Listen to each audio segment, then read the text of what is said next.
December 1945. The war was over, but the air still carried the cold silence of defeat. In a camp surrounded by barbed wire near Darmstadt, a group of German women huddled together in a dim wooden barrack. They were nurses, clerks, and auxiliaries, remnants of a shattered Reich now living as prisoners under American guard. Snow fell softly outside, piling against the wire fences, muffling the distant sounds of trucks moving supplies for the occupying forces. The women sat quietly, their faces pale in the flickering light of a single oil lamp. For months they had lived between silence and orders, between memories of uniformed pride and the dull ache of hunger. Then, one evening, from the loudspeaker of a military jeep parked outside, a faint melody drifted through the winter air. Static first and then rhythm. A trumpet, playful and warm, a drum beat, and finally a voice, smooth, bright, impossibly alive. It was Glenn Miller's Moonlight Serenade. The sound filled the cold night like something foreign and forbidden. Some women froze. Others tilted their heads, unsure. It wasn't a march, it wasn't a speech. It was music, the kind they had been told belonged to the enemy. But there was nothing threatening in it. Only warmth, longing, and light. Tears began to fall before they realized it. The melody reached places untouched by ideology or war. For the first time in years, it was not orders that echoed through the camp. It was freedom disguised as song. In the months following Germany's surrender in May 1945, the country lay in fragments, cities reduced to ash, families torn apart, and an entire generation struggling to understand what had happened. Among the ruins were thousands of German women who had served the Reich in various roles. As nurses on the Eastern Front, secretaries in field headquarters, auxiliaries in the Luftwaffe, or staff in military hospitals. When the Allies advanced, many of these women were captured alongside soldiers. Their uniforms carried insignia, but their faces were different. They were not warriors, yet they had been part of the machinery of war. The Americans, now occupying vast zones of Germany, faced a humanitarian and logistical challenge. Millions of prisoners of war, both male and female, needed to be processed, fed, and housed. But the approach in the Western zones differed drastically from what was happening in the East. While Soviet captivity often meant forced labor and near starvation, the American philosophy leaned toward controlled compassion. It wasn't kindness without caution, it was strategic humanity. U.S. military command recognized that Germany's future stability required re-education, not annihilation.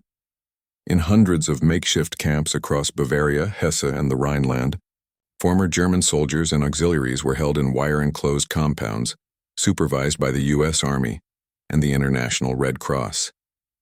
Many of these camps were converted airfields, schools, or even former German barracks. Life inside them varied. In the early days, resources were thin, food rations barely met survival needs, and medical care was scarce. Yet by late 1945, as American logistical systems stabilized, the treatment of POWs shifted toward structured rehabilitation. Women, especially those who had served as non-combatants, received comparatively humane treatment. They were separated from male prisoners and often given light duties, nursing wounded POWs, cleaning, or assisting in medical facilities. For many of these women, the adjustment was disorienting.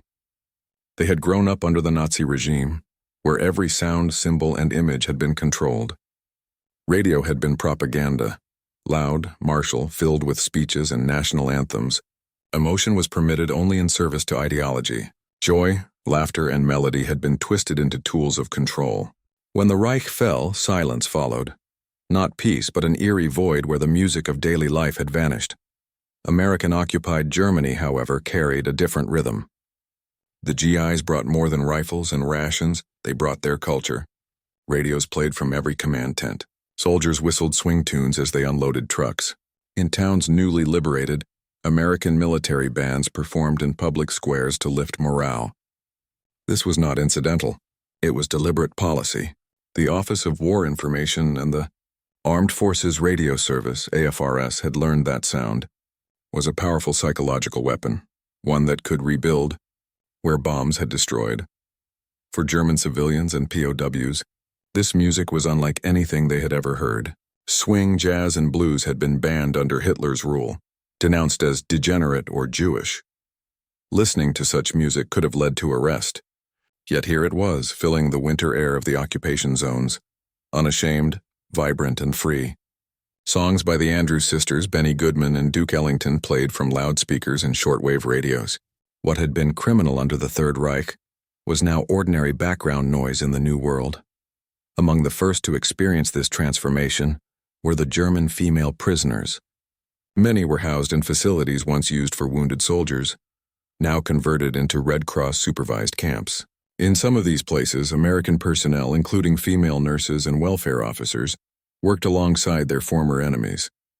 The Americans encouraged cleanliness, order, and psychological recovery. They distributed food, soap, and, unexpectedly, magazines and radio access. Some camps even held small evening gatherings where GIs played recorded music to ease tension. At first, the women listened from a distance. The melodies seemed alien, even inappropriate. How could one smile or sway when the memory of war hung over everything? But slowly, the unfamiliar rhythm stirred something inside them.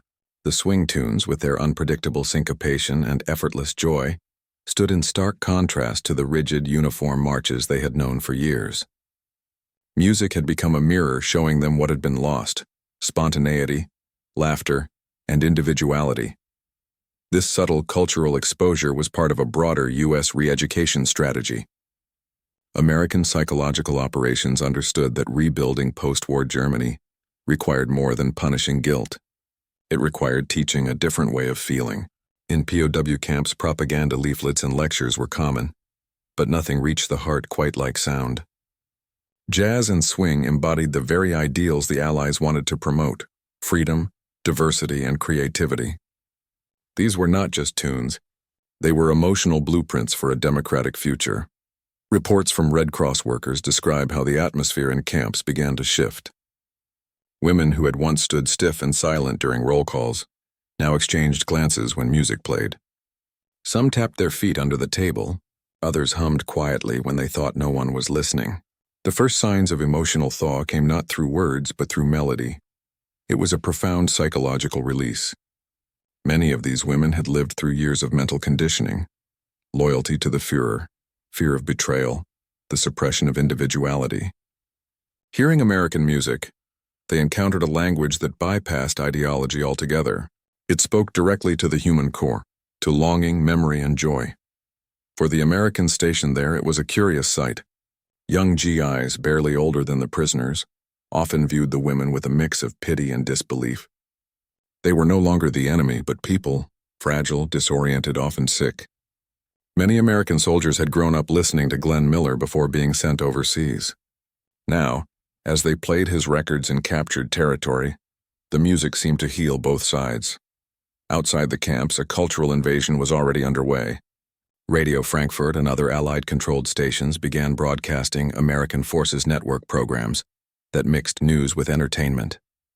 Shows like Music from America and GI Jive reached deep into occupied Germany. Civilians and POWs alike tuned in secretly, drawn by the unfamiliar yet irresistible sounds. The broadcasts served a dual purpose. They entertained and they educated. Each swing tune carried with it an implicit message. Life could be unstructured, joyful, and free from fear. By early 1946, camp administrators noticed tangible changes. Incidents of unrest dropped, cooperation increased, and morale improved among prisoners. The simple act of hearing music had altered the psychological climate. It wasn't forgiveness, not yet, but it was understanding.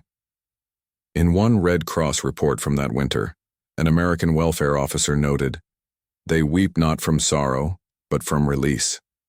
For the first time, they are hearing something that does not demand obedience. That line captures what words cannot: the realization that the war had taken not only lives, but also the capacity for beauty. From that moment, cultural contact became an unofficial form of therapy. The music sessions continued, and sometimes spontaneous, sometimes planned. American and German women occasionally sang together. The camp guards began requesting more records from home. Soon, the air of captivity softened. It was not victory the women felt, it was rediscovery. And it began quite simply with a song on the wind. The sound of that music, foreign, forbidden, and free, marked the beginning of emotional liberation for thousands who had forgotten what it meant to feel.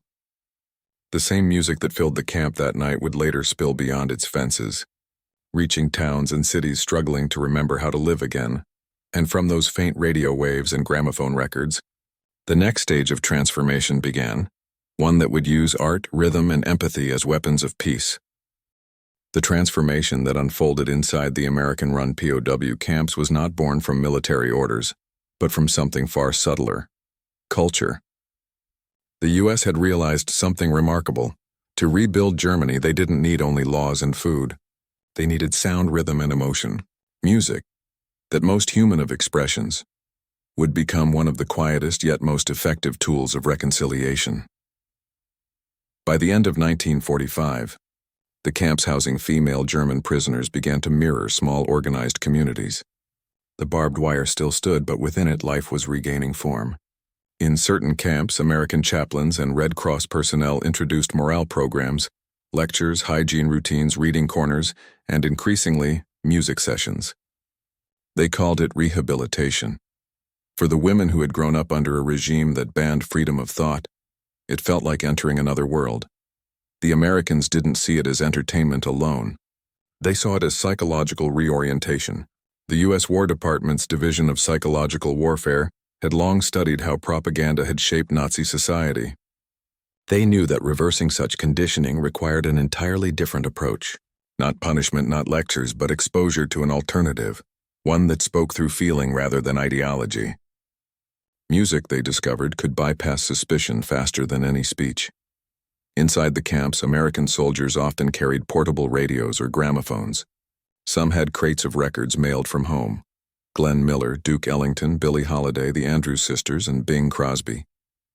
To the German prisoners, these names meant nothing at first. To the Americans, they were the heartbeat of home. It began casually, a record played during cleanup, a song echoing from the guard post at dusk. But slowly it became part of daily life. Red Cross nurses would let the women sit near the recreation huts during the broadcasts. The sound carried over the wire, smooth, unhurried, entirely unlike the martial drums and anthems that had filled the Reich's airwaves. The effect was almost chemical. The rhythm worked its way past exhaustion and fear, stirring something long dormant. Many prisoners described it later as the feeling of color returning to a gray world. Even though the music was in English, a language most did not understand, the emotion was unmistakable. It was not about comprehension. It was about tone, freedom, and lightness. Some of the women began asking questions. Who were these singers? What kind of music was this? Why did it sound so happy? The American nurses would explain. It was swing or jazz or popular radio. In a few cases, female prisoners were even allowed to operate the record players themselves. That gesture alone, entrusting the enemy to handle something as personal as a soldier's gramophone, carried enormous psychological weight. Not every reaction was joyous. Some women broke down in tears. The music reminded them of home before the war, of dances and laughter that had vanished long ago. Others admitted to feeling shame. The melodies felt too beautiful, too undeserved after the devastation their country had caused. Yet the Americans never turned it into punishment. They offered no speeches, no reproach, only another song. In time, what began as background noise became something transformative. The music had humanized both sides. The American guards, who had once looked upon their charges with suspicion, began to see the women differently, not as enemies, but as young people caught in history's grip. And the women, in turn, began to see the Americans not as occupiers, but as living proof that mercy was possible. There are recorded accounts from camps near Munich and Wiesbaden describing how GIs organized small concerts using makeshift instruments. Some soldiers had played in jazz bands back home and formed camp orchestras. They invited German women to watch, under supervision, but without intimidation. One such concert in early 1946 featured a band performing In the Mood and Don't Sit Under the Apple Tree. Witnesses recalled that by the end of the evening, several of the German nurses were quietly swaying, smiling for the first time in months. It was a fragile peace, built not on treaties but on rhythm. Music also served a symbolic purpose in the broader American occupation strategy. The denazification process required more than identifying former party members. It meant cleansing the culture of militarism. American administrators saw jazz and swing as antidotes to the rigidity of fascist art. In that sense, every note played in a POW camp carried political significance. But to the women hearing it, it felt deeply personal. To understand its impact, one must remember what had been forbidden. During the Third Reich, Joseph Goebbels' Ministry of Propaganda had tightly controlled the airwaves. Foreign jazz was banned or censored. The very idea of improvisation, music without strict form, was viewed as subversive. German women in the 1930s were told that discipline and purity were virtues. Art was duty, not emotion. When they heard Ella Fitzgerald's voice or Benny Goodman's clarinet, they encountered a freedom that words could not define. In interviews conducted years later, some former prisoners described their first encounters with American music as a crack in the wall. One recalled, "It wasn't the melody. It was the feeling that the world could be joyful again. It made me realize the war was truly over." The Americans, perhaps unintentionally, had created one of the earliest examples of cultural diplomacy. In a place where trust was impossible, sound became the bridge. Even in strict conditions, guards began noticing the softening of moods. The women started taking more care in their appearance. Laughter, once rare, began to return. One Red Cross nurse wrote in her diary, "They still wear the same uniforms, but their eyes are no longer empty." There were evenings when the camp loudspeaker would play the Armed Forces Network broadcast.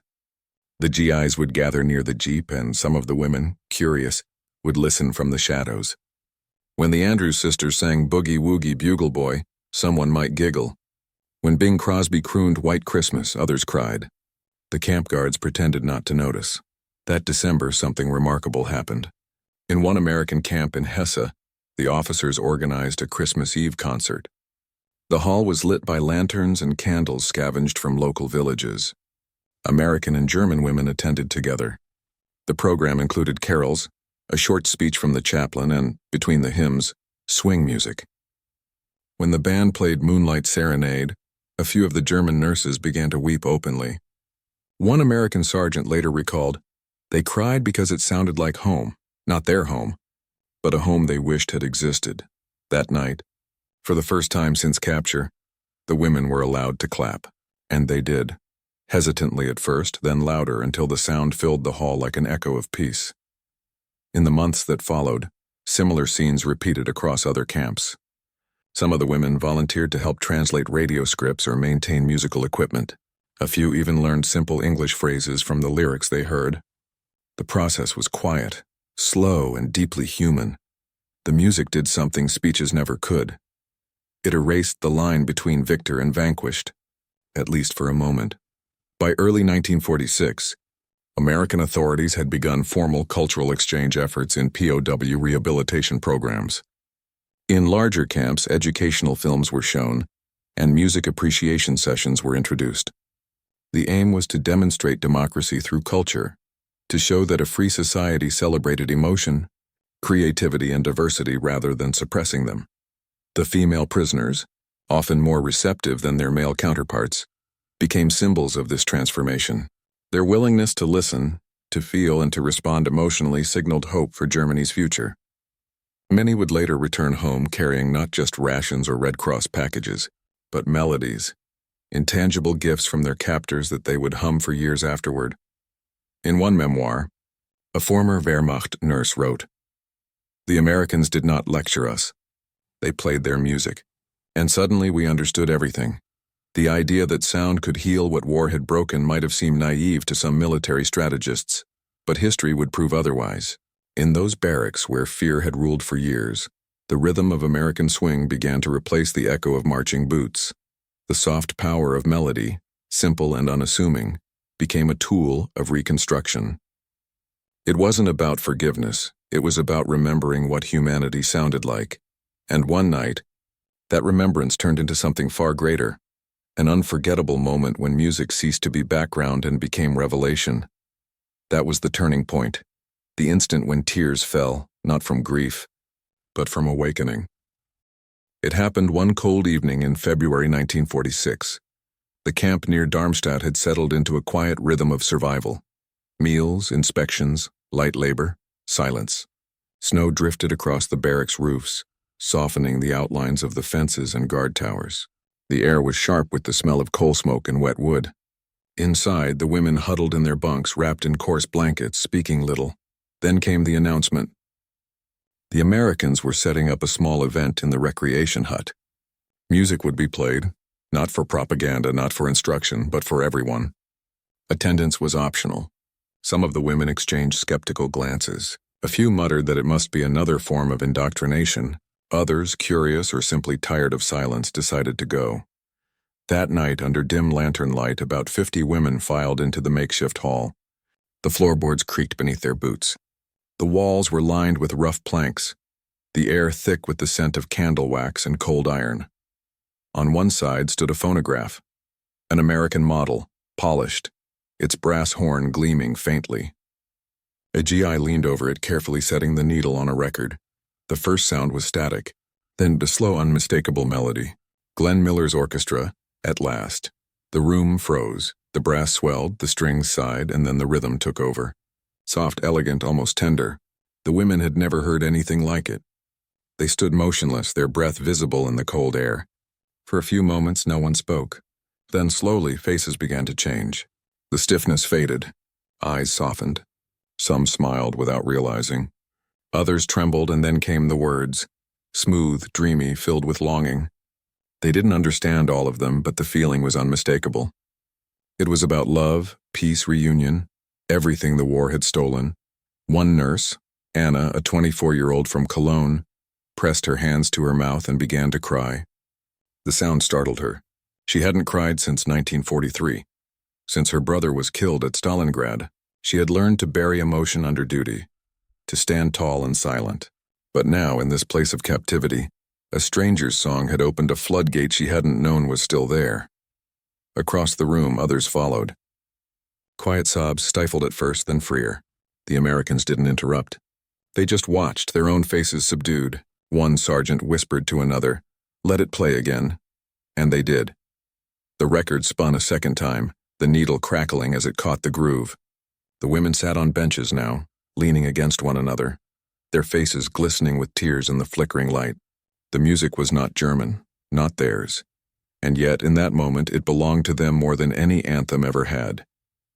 For years they had been told that America was their enemy, decadent, soulless, dangerous. But the melody told a different story. It carried warmth, nostalgia, humanity. It was not about power. It was about feeling. Outside, the snow kept falling. Inside, time seemed to stop. When the song ended, no one clapped. There was only silence, heavy, reverent, alive.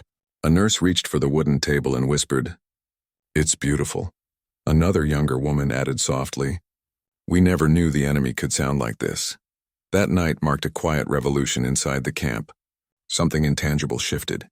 For months, the women had obeyed orders mechanically, their eyes hollow, their movements rigid. Now something within them had woken, a small, fragile piece of humanity that the war had tried to erase. The Americans noticed. The next day they played more records. Sentimental Journey, Chattanooga Choo Choo, I'll Be Seeing You. The songs filled the camp at dusk, echoing across the snow-covered yard, weaving through the fences like smoke.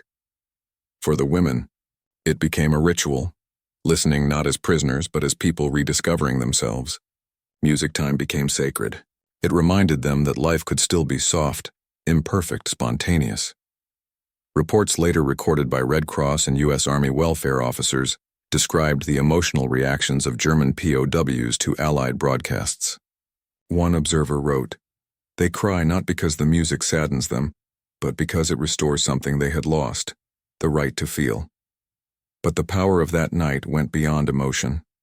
It carried political meaning even if the women didn't realize it. The American occupation authorities had long debated how to denazify Germany, how to remove fanaticism without destroying morale. Some argued for strict control and punishment. Others believed in re-education through exposure. What happened in camps like Darmstadt became evidence that empathy could succeed where ideology had failed. It wasn't mercy alone. It was strategy. The U.S. command recognized that emotional reawakening could be more transformative than coercion. Music, film, and literature became the tools of quiet conquest. In Darmstadt, this approach bore fruit. Within weeks of that first concert, the camp's behavior reports changed. Cooperation increased, infractions dropped. The women began writing again, diaries, letters, reflections.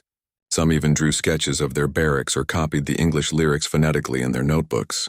They didn't understand the words, but they wanted to. One particularly moving diary entry, discovered years later in an archive in Koblenz, read, "The Americans play music every night. It makes me forget the fences. For a few minutes I feel like I am not guilty, only human." Even among the American guards the shift was palpable. The act of sharing music softened the boundaries of hostility. They began addressing the women by name, not by number. Sometimes, when mail arrived, soldiers would help them read English words on Red Cross labels. The small acts of kindness multiplied. Outside the camp, the same transformation echoed across occupied Germany. The American Forces Network expanded its broadcast range, and German civilians tuned in secretly. What had started as a psychological experiment was now becoming a cultural bridge. The same swing and jazz that once terrified Nazi propagandists were now rebuilding the emotional foundations of post-war Europe.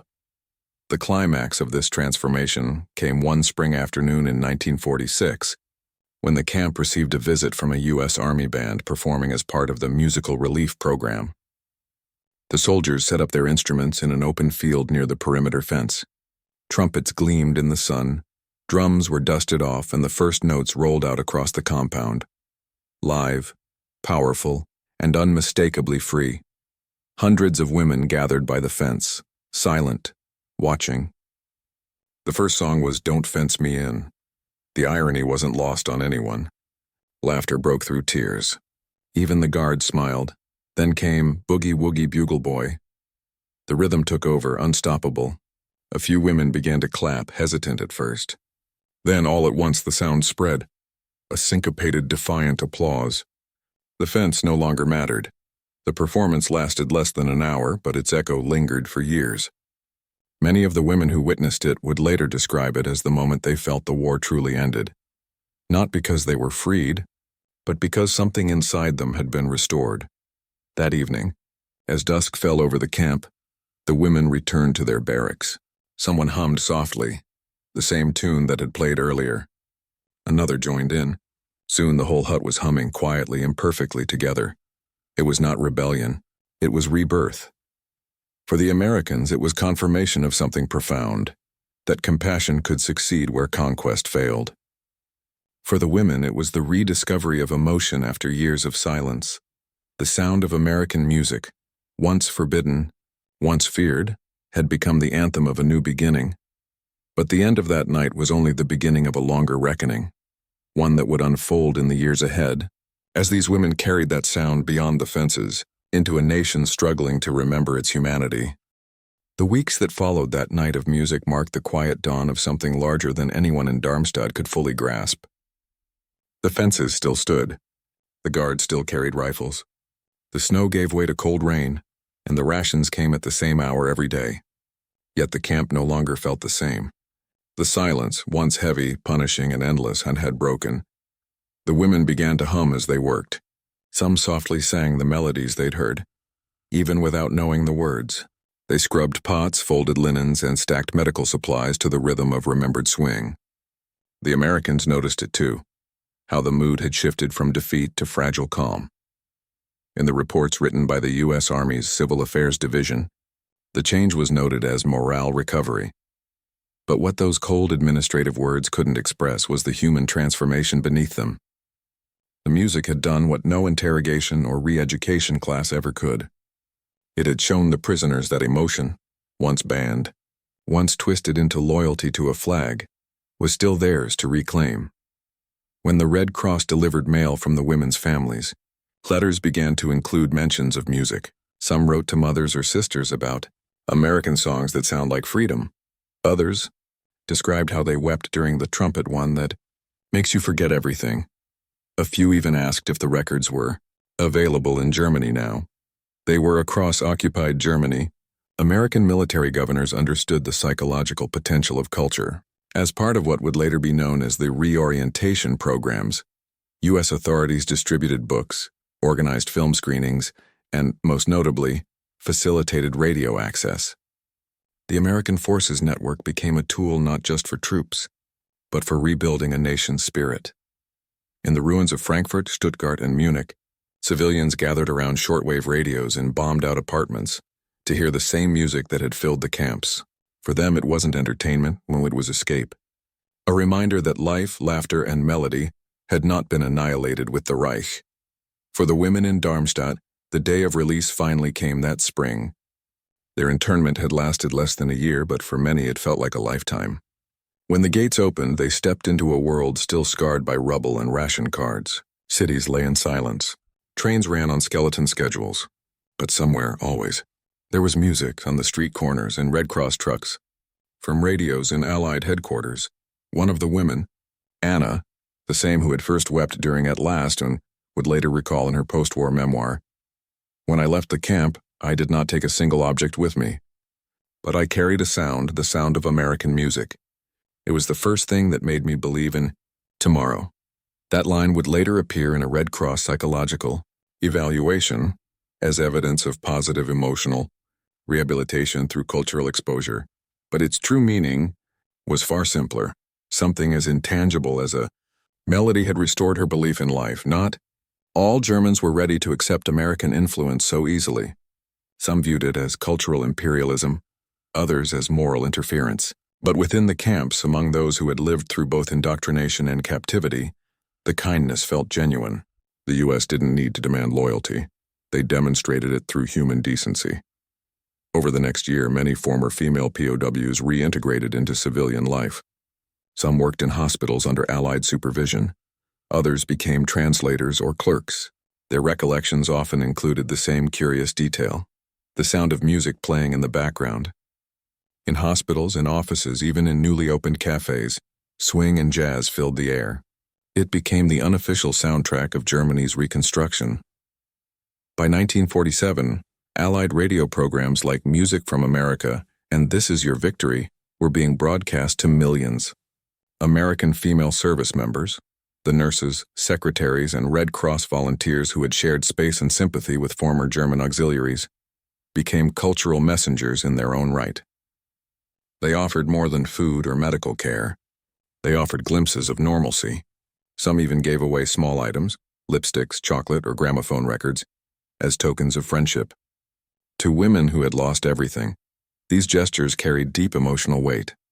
The intersection of compassion and occupation produced something unexpected: trust. In a country stripped of pride and purpose, music offered a new kind of belonging. It wasn't political and it wasn't forced.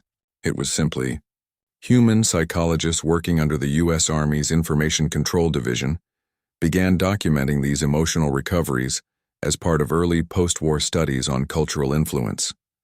They noted that exposure to music, particularly swing and jazz, correlated with decreased hostility toward occupying forces.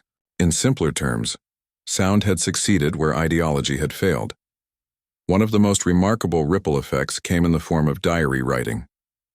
Once the women had been given pencils and paper by American welfare officers, they began documenting their experiences, not in propaganda tones but in quiet reflection. Dozens of these diaries would later surface in archives. Nearly all mentioned the night of music. Nearly all described tears, warmth, and a strange, indescribable sense of freedom. One entry reads, "When the trumpet played, I felt like I could breathe again. Not because I was free from the camp, but because I was free from the fear inside me." Another wrote, "We used to march to drums. Now we walk to music." That single line, "To now we walk to music," captures the essence of post-war transformation better than any political report. In a few rare cases, friendship even crossed the lines of former enmity. Some American nurses kept correspondence with German women they had met in the camps. Letters exchanged between them spoke not of politics but of life, children, weather, hopes, and songs. One American woman, writing from Ohio, sent her German friend a small 78 RPM record of "You'll Never Know." She included a note, "This helped me during the war. Maybe it will help you now." For the recipient, such gestures carried an almost sacred meaning. These were not gifts of conquest, but gifts of grace. And as the occupation years progressed, the influence of American music grew stronger. By the early 1950s, Germany's youth had adopted swing and jazz as emblems of modern identity. The same sounds once banned by their government now represented freedom itself. The seeds of cultural transformation had been planted not in the concert halls of Berlin, but in the POW camps of 1945 and 1946. The psychological weight of those experiences would endure for decades. Many of the former female POWs later described that first exposure to American music as the moment they stopped seeing themselves only as victims or perpetrators. It was the first time they had simply felt human again. Historians studying post-war re-education often point to policies, propaganda, and political decrees. But the women of Darmstadt and countless others like them remembered something else. A gramophone spinning under candlelight, a melody breaking the silence, and tears they didn't know they could still shed. The war had taken their faith in nations, leaders, and ideologies. But music, that quiet, universal language, had given them back their faith in humanity. And as those women rebuilt their lives, raised children, and watched Germany slowly rejoin the world, they carried those sounds with them, not as reminders of captivity, but as proof that even in the darkest aftermath, compassion could still find its voice.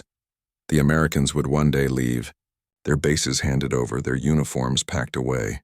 But their songs remained, in cafes and radios and memory, and long after the fences were gone, the melody of that one night in 1946 continued to play, not on records, but in the hearts of those who had learned that freedom could be heard before it was ever seen. And yet, beneath the peace and the rebuilding, one question lingered. How could something as simple as a song change the human spirit so deeply? That question would carry into the years ahead, into studies, memories, and reflections. It would become the silent echo that shaped how two former enemies learned to see each other, not through fear, but through understanding. In the end, it wasn't the grand speeches, the tribunals, or the policies that healed what war had broken. It was something far quieter, a melody drifting through cold barracks, reminding people that mercy could exist even after devastation. The story of those women, sitting beneath dim lanterns while American music filled the air, remains one of the most profound yet overlooked transformations of the post-war years. It showed that rebuilding a nation was not only about walls, roads, or governments. It was about restoring emotion, the capacity to feel joy, sorrow, and empathy without fear. For the Americans, it became proof that cultural understanding could succeed where punishment might have failed. For the women, it was proof that even after years of indoctrination and loss, the human heart could still respond to beauty. When the war ended, history recorded treaties, battles, and borders.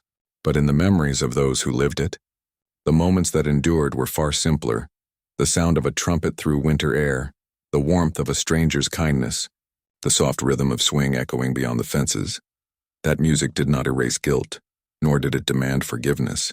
It simply reminded them that being human was still possible. And in that fragile reminder, an entire generation found the courage to begin again. The war had taken everything, but through the gift of sound, the Americans had given something back. The memory of what peace felt like. That was how the healing began. Quietly, through a song that crossed every boundary and reached even the hearts of those who once believed they no longer had one.